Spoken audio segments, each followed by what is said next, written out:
Good morning. Welcome to Just for Today, a time of eclectic readings, conversation, discussion, sharing of perspectives, meditation, and prayer. I'm Reverend Rafe Ellis, Senior Minister and Spiritual Leader at Columbia Center for Spiritual Living in Columbia, Maryland. Today is February 11th. And this morning I looked over that direction to a bookshelf, and this caught my attention. The Principles of Healing by H.B. Jeffrey. And I just randomly opened it up, and here's what it offers us. The world at large is in this condition of contrariness. The country is the expression of its people, and the people are believing in the absence of good, while they are declaring their belief in the presence of it. They pray for good, but their attention is cast toward an absence of something good. They say that God is omnipresent, but they contradict themselves the next moment by descriptions of their neighbor's misfortune or their own poor circumstances. They keep voicing the absence of good because they are judging by appearances and not by righteous judgment. They are divided. Thus, they divide their minds. They divide their forces. They scatter their powers. Such a state of mind is without a base in consciousness and without a center, and such people wonder why they cannot concentrate. They say they have not the power to concentrate, but concentration is not found in division.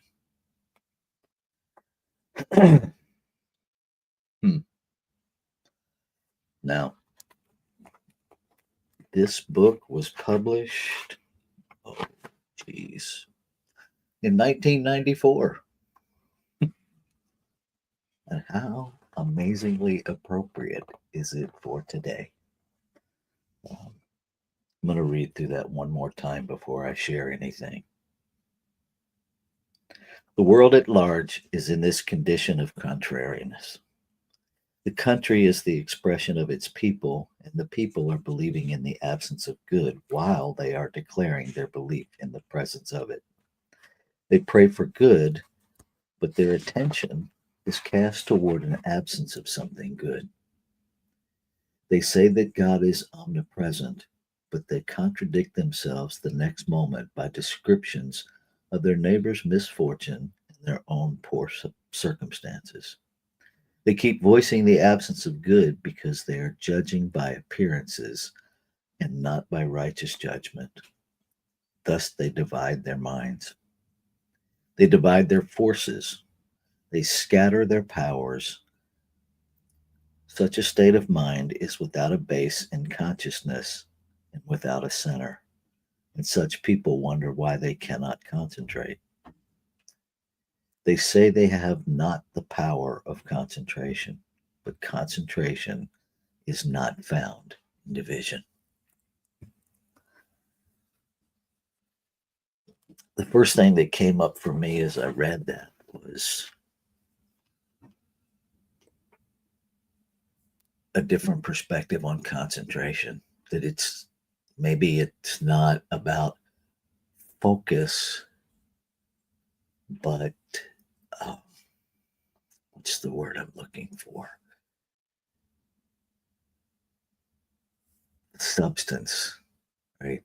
If I have a cup of coffee that's really weak versus a cup of espresso that is really concentrated, right? And so perhaps we're being given the opportunity to concentrate by creating more, and not even creating, but by making it richer, bringing our attention to the truth of consciousness. And perhaps this is what Ernest Holmes was offering us when he said to turn away from condition. Doesn't mean we ignore what's happening in the world. I can simultaneously be aware of what is happening around me physically, which I think is wise in this human experience, and know the truth, right? And I think that's what this reading actually invites us to do, to make concentration not about focusing so much as creating a more rich thing, to concentrate it, to make more of it. And so while we notice the things we want to change, our focus, our intention, our attention gets placed in being more of what we want, seeing more of what we want, campaigning for more of what we want, speaking out for more of what we want, rather than some silent surrender to conditions that we don't want.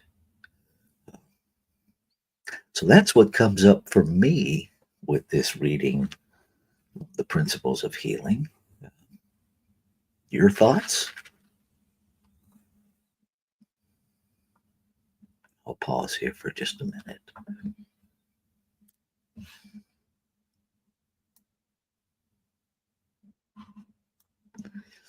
See, we have one viewer on YouTube. Hello, whoever you are.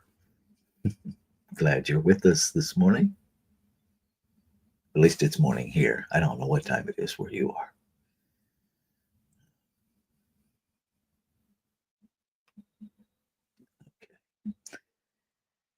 So, with no comments forthcoming, in order to keep the movement happening here and not have a tremendous amount of dead air space, I'm just going to keep going with our process. So, we're going to move into a 5-minute timed meditation. If you're new to meditation, I invite you to just be with the process. Be with the 5 minutes. Don't worry about what your brain does. Don't worry about the sounds around you. All of that is part of this meditation. What I know from personal experience is that the harder I try to make myself not think of things, the more I think of things. And when I just allow the process to be what it is, it actually works to calm my physical being, to open me to new awarenesses. Yeah, let's be gentle with ourselves. Meditation is a practice, it's not a product. Okay, here we go.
So with this breath, I recognize, I remember, I know again there is one omnipresence, one omniscience, one omnipotence, one creation, one consciousness, one mind, one life. Whatever we call it, however we understand it, however we misunderstand it, however we experience it, it is nameless, changeless, eternal, infinite.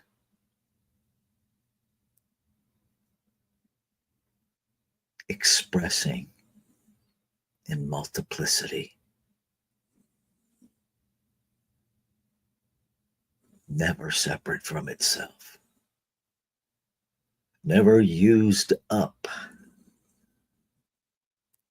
in, through, and as the ever expanding expressions of itself, but rather it expands its experience of itself with every new expression. Infinite possibility in form. So all of life, all of life, the seen and the unseen, the tiniest speck of dust to the most magnificent cosmos, to the quantum field itself, to every human, every animal, every blade of grass, every rainbow, every puff of wind, everything, and every no thing is this one expressing. So I know that I must be that. Everything I'm using, the technology, the equipment, the room, the chair, is that. Everyone listening, everyone joining, everyone experiencing is that. This is how the experience of consciousness is expanded. Consciousness experiencing consciousness, the relationship of the self with the self. And so I claim and affirm the awareness of that is rising into the awareness of all of humanity. That everything, unlike the harmonious operation of one, is being pushed to the surface as the center of our beings expands, pushing up and out everything that does not belong. And that we meet that misinformation with love.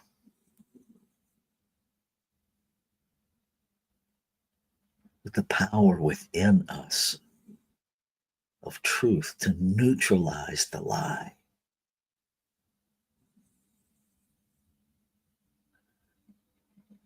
To know the truth, to be in the moment, to transform the messiness of this human experience to the message of truth.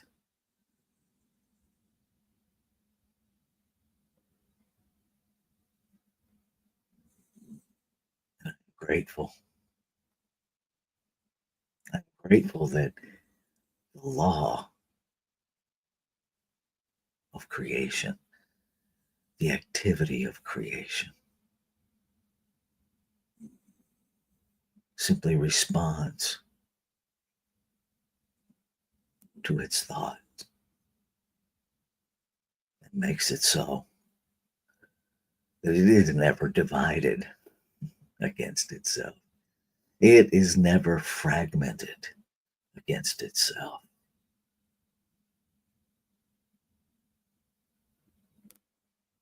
It simply says yes to how every expression of itself uses the birthright of consciousness that is the substance of the self.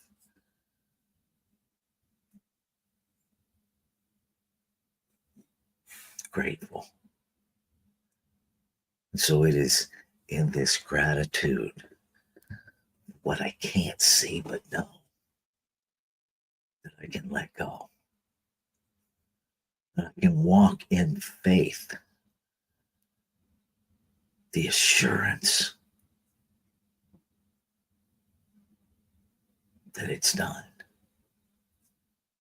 the knowing that it is before I see it, the concentration, the elimination of division by focus on truth, the neutralizing of what is called negative by truth.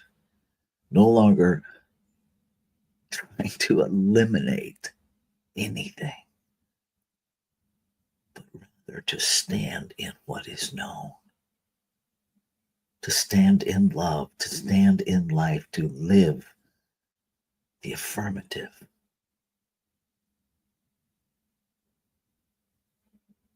To be.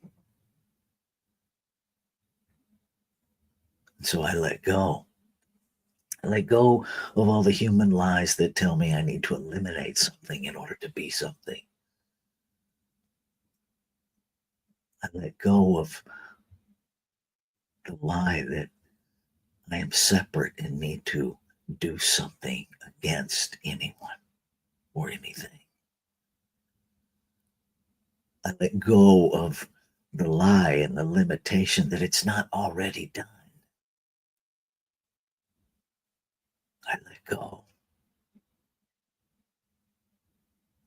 Walk my talk and I trust what I say I trust. And I see it whole, perfect, and complete. And I refuse to be moved off of what is true.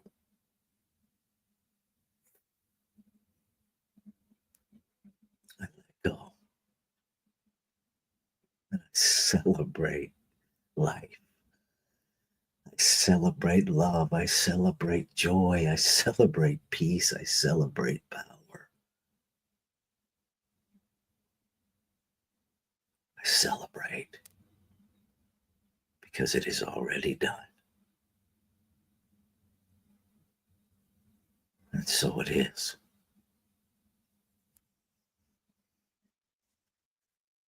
Namaste.